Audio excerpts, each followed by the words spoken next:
آدمی کے روپ۔ جو 4 چہرے ہیں ان کے افسانوی مجموعے وہ آزادی کے بعد شائع ہوا۔ یہ کوشچن ہمارے مختصر سوالات میں بھی ہے بک میں کہ 4 چہرے جو کب شائع ہوا تو آزادی کے بعد، یاد رکھیں۔ اب ہے الاؤ، آدمی کے روپ، یہ سب ان کے افسانوی مجموعے ہیں۔ انہوں نے شاعری بھی کی، افسانہ بھی لکھا اور ناول بھی لکھا۔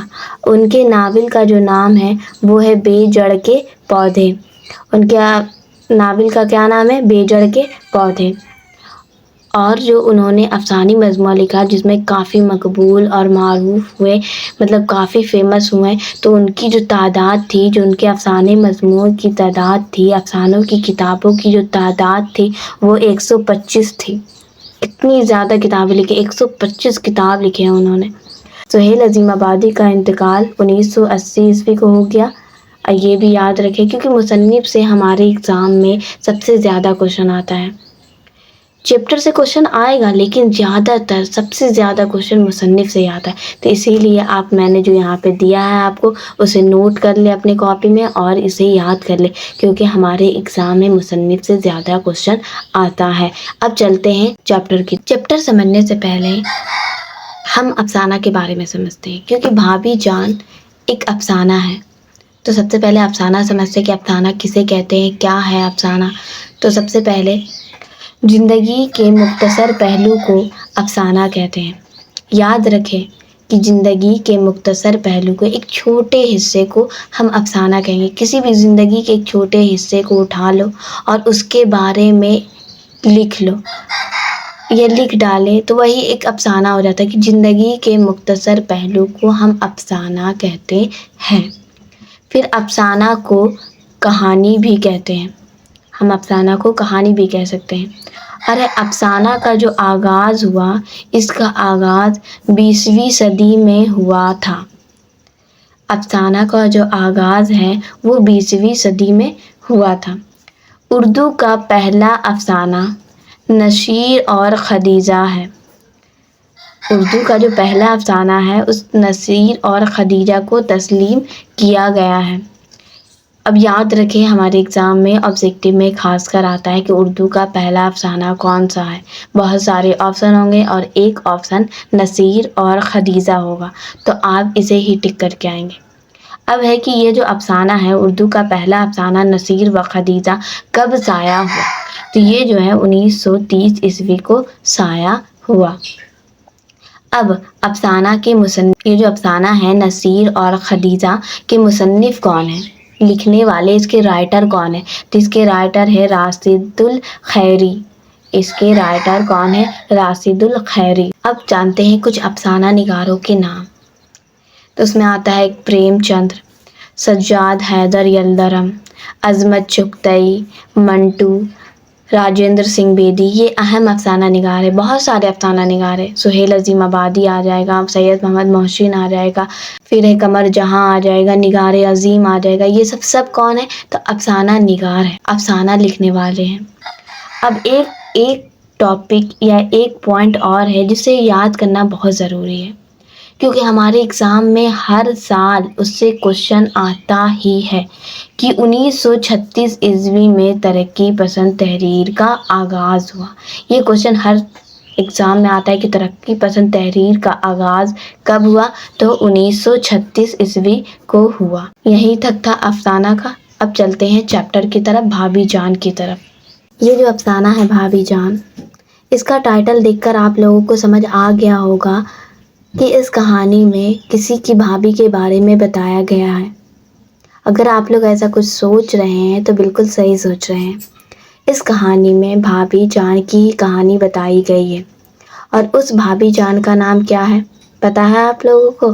ان کا نام رہتا ہے رقیہ بھابھی، اور اس کہانی کا وہ مرکزی کردار ہے کیونکہ اس چیپٹر میں بھابھی جان کی ہی کہانی بتائی گئی ہے، اس لیے اس چیپٹر کا نام، اس کہانی کا نام بھابھی جان رکھا گیا ہے۔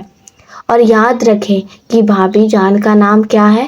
تو رقیہ بھابھی، اور جس کی یہ بھابھی ہیں پتہ ہے ان کا نام کیا ہے؟ ان کا نام ہے اختر۔ اس کا مطلب ہے کہ اختر کے بڑے بھائی سے رقیہ بھابھی کی شادی ہوئی رہتی ہے، اسی لیے جو اختر کی بھابھی رہتی ہے رقیہ بھابھی۔ اختر کے بڑے بھائی کا نام رہتا ہے ننھے بھائی، اور اختر کے بڑے بھائی کی شادی اختر کی بھابھی رقیہ بھابھی سے ہوئی رہتی ہے۔ تبھی تو اختر جو ہے اپنے بڑے بھائی کی بیوی کو کہتا ہے رقیہ بھابھی۔ یہ جو رشتہ ہے آپ لوگوں کو سمجھ میں آنا چاہیے کہ جو رقیہ بھابھی ہے ان کی شادی ہوئی رہتی ہے ننھے بھائی سے، اور جو ننھے بھائی ہوتے ہیں وہ اختر کے بڑے بھائی ہوتے ہیں۔ اسی لحاظ سے جو اختر ہے وہ رقیہ بھابھی کا دیور ہے، اور جو ننھے بھائی کی شادی ہوئی رہتی ہے رقیہ بھابھی سے، اور ان دونوں کا جو رشتہ ہوتا ہے وہ دیور اور بھابھی کا ہوتا ہے۔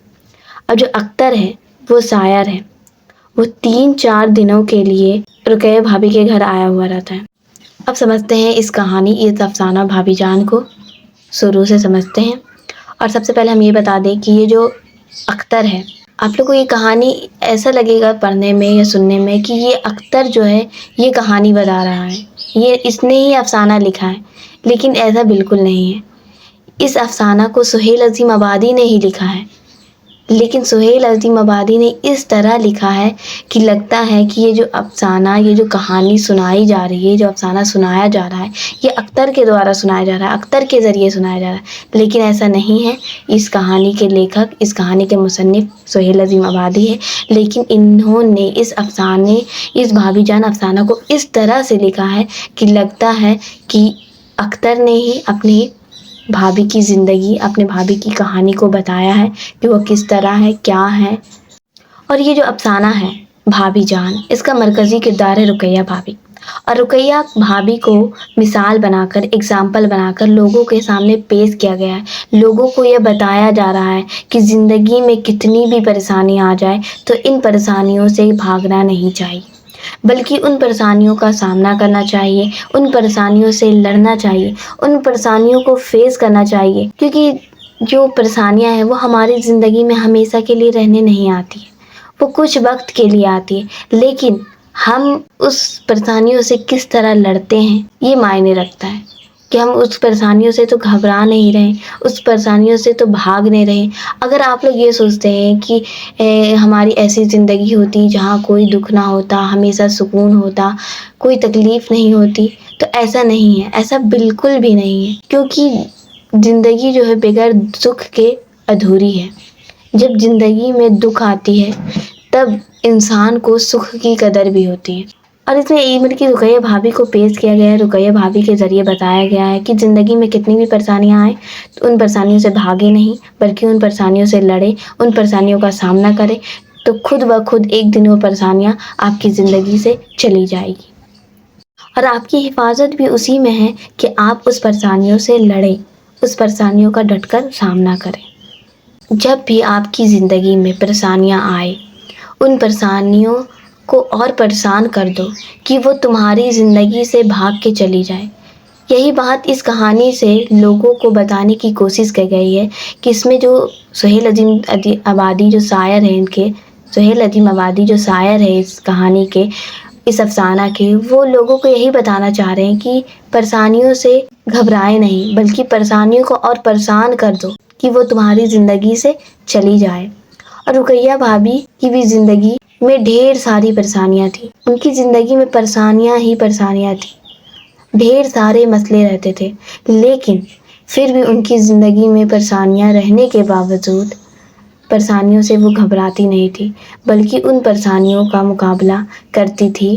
اور یہ جو بات ہے وہ اختر بتا رہا ہے، ایک ایک کر کے ان پریشانیوں سے وہ لڑتی تھی، کیونکہ ان کو پتا ہے کہ پریشانیاں ان کی زندگی میں امتحان لینے کے لیے آئی ہے کہ آپ ان پریشانیوں کو فیس کر پا رہے ہیں یا نہیں۔ ان کو پتا ہے کہ جو پریشانیاں ہیں وہ ہمیشہ کے لیے ہماری زندگی میں نہیں رہے گی، وہ زندگی بھر کے لیے نہیں آتی ہے، ہمیشہ کے لیے نہیں آتی ہے، کچھ سمے کے لیے آتی ہے۔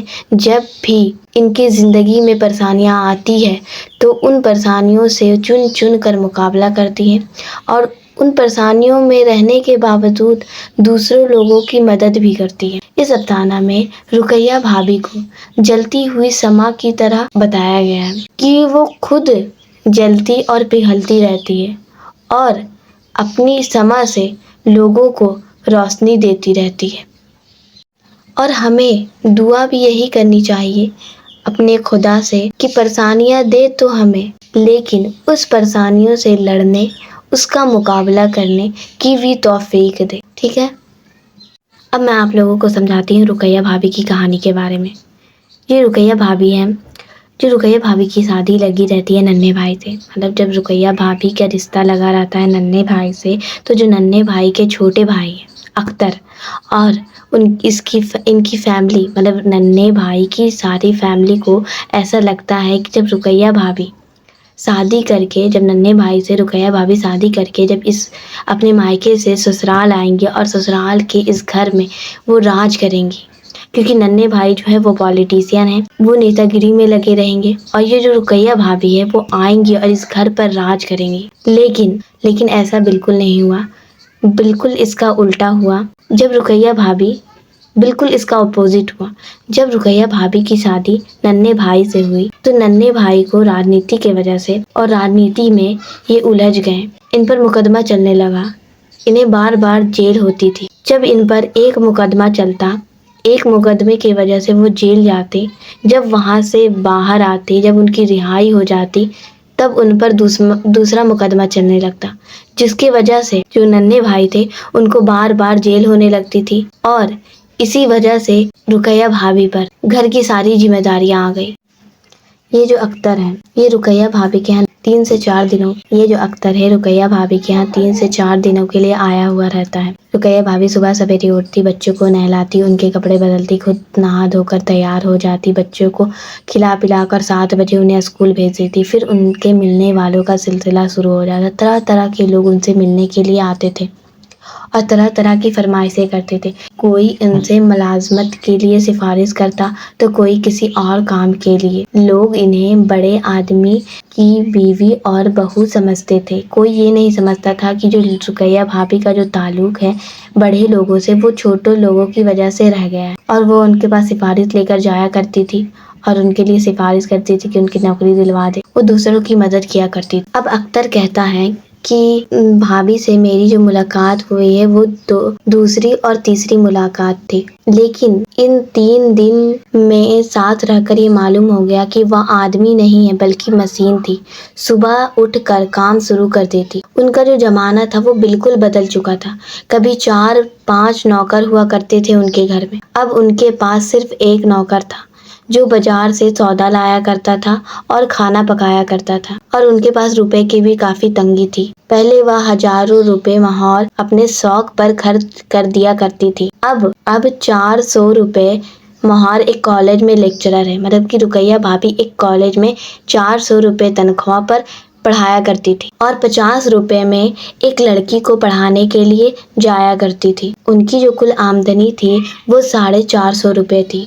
انہی 450 روپے میں وہ گھر بھی چلایا کرتی تھی، اور انہی 450 روپے میں جو کچھ بھی بچتا تھا ان سے دوسروں کو مدد کیا کرتی تھی۔ ایک سمی نام کی لڑکی تھی جو بہت ہی غریب، غربت کے باوجود یہ پڑھنا چاہتی تھی اور اسے پڑھنے کا شوق تھا، اور جو اس کے ماں باپ تھے اس کو پڑھانے کے قابل نہیں تھے، وہ اس کو نہیں پڑھانا چاہتے تھے، اور ان کے پاس زیادہ پیسے بھی نہیں تھے، تو جو سمی تھی اس کی پڑھائی کا خرچ رقیہ بھابھی خود برداشت کرتی تھی، خود اٹھاتی تھی، اور ان کے پاس ایک ملازم کام کرتا تھا، تو اس کی جو بیٹی تھی وہ ہسپتال میں بھرتی تھی۔ 2 مہینے پہلے اس کے شوہر کا انتقال ہو جاتا ہے، جو ملازم ہوتی ہے اس کی بیٹی جو ہوتی ہے اس کے شوہر کا انتقال ہو جاتا ہے، اور اس کے گھر میں ایک بچہ پیدا ہوتا ہے اور اس کا کوئی دیکھ بھال کرنے والا بھی نہیں ہوتا ہے، تو جو رقیہ بھابھی ہے وہ خود ہی 2 وقت دودھ کی بوتل لے جا کر اسے دیتی ہے، دودھ پہنچاتی ہے ہسپتال، اور سویٹر اور موزے بھی اس کے بچے کے لیے بنی اور اسے جا کر